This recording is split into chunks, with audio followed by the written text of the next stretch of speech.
Welcome to the show that takes up no more than 5 minutes of your time, but could help you gain massive real estate knowledge. It's 5 Minutes in Real Estate with best-selling author Shane Willis.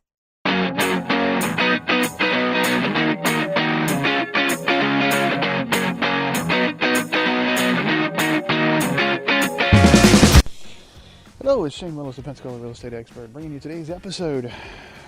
Today we're going to talk about millennials and how, dabblammit, they deserve a little more credit.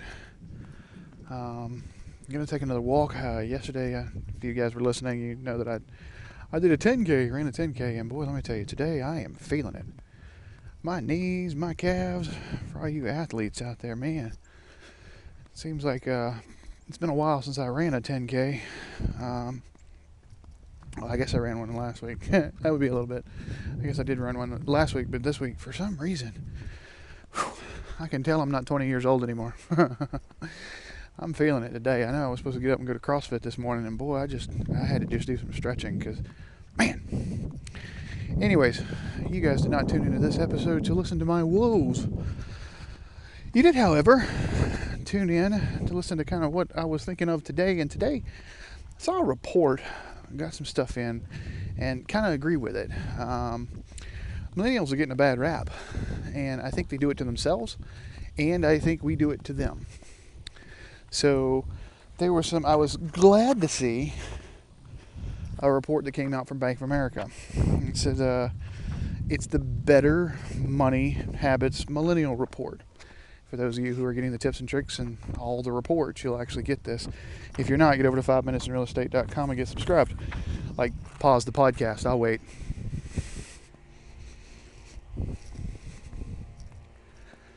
Yeah, click that button. Put your email in. Hit submit. Hit submit. Okay, and we're back. Thank you for doing that. You're going to actually get a copy of this report now. But this report from Bank of America came in, and it says millennials deserve more credit, both from themselves and for others. And some of the stuff here that I was interested in. Here's some of the key takeaways from this study. It said 63% are saving,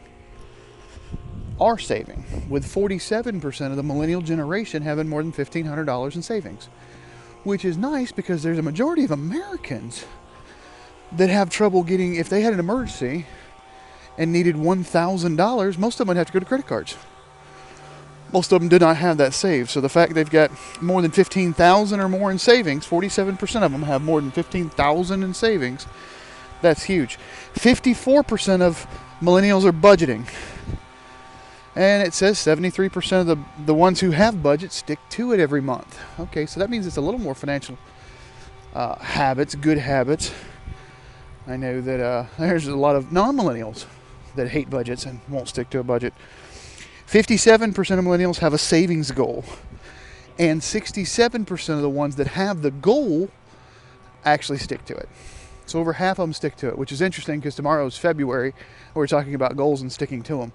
How many New Year's resolutions have we all done, millennials and not? And are we there yet? Are we still there? I laugh at that commercial. What is it, Allstate? It has Mayhem at the first 2 weeks of the year. He was good, and then all of a sudden he went back to being bad. I thought that was ingenious, actually, marketing-wise.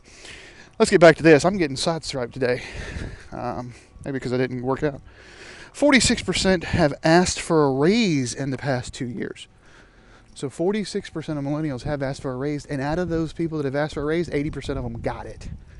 We're starting to see a little more financial savviness.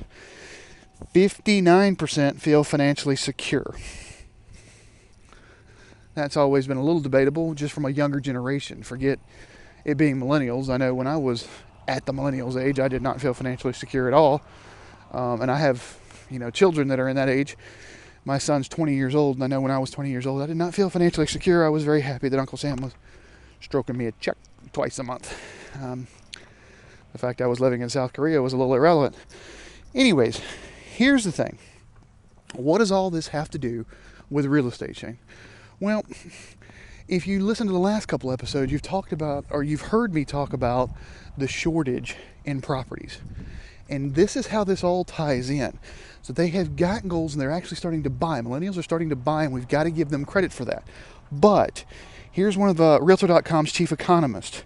And I'm just going to read you his statement. It says, the housing shortage forced many first-time home buyers to consider smaller homes and condos as a way to literally get their foot in the door. Our survey data reveals that we're going to see more of these homes hitting the market in the next year. So, are we going to start to see some smaller homes? We're going to start to see some starter homes. Yeah, I've got 2 starter homes fixing to come on the market in the next week, and I've got a list of people that literally have said, hey, anything under $100,000, call me. I want to see it immediately. I've got one coming on at 75 that it's 4 bedrooms. It's 4 bedrooms, 1.5 bath, and I think it's going to be at $75,000. That's going to get gobbled up in a heartbeat. But I say all this, it says the millennials do not fit into the stereotypes that we have put on them and they have put on themselves. So as a generation, the millennials are definitely here to stay. They're definitely going to be determining a lot of how our economy moves. No different than the baby boomers before them, how they dictated a lot. Well, the millennials are starting to hit to the point where they're not in the peak buying by any means. They're not in the peak buying. They're in the starting out. But they're not as, and when it comes to housing at least, they're not as soft as we thought they would be, to where they're just going to continue to rent and move and not actually buy and put roots down. It's just not the case. All right, that's what I got for you today. As always, like I said before, if you have not got tips, tricks, get some of these reports, some of the graphs that I send. On every Friday, I put an infographic out. Get over to 5minutesinrealestate.com. That's 5minutesinrealestate.com. I send out these emails after I do the podcast every day. If you are not subscribed to the podcast, get over to either iTunes or Google Play. We're on both of those. Search for 5 Minutes in Real Estate, or you can search my name, Shane Willis. One of those two usually finds the podcast fairly easy. Make sure you get subscribed. Give me a thumbs up. Give me a good comment. Say good job. And finally, if you found any value in this or any other episode, I ask that you share it on your social media. All right, I'm going to go stretch some because I'm sore as hell this morning. We'll talk to y'all tomorrow.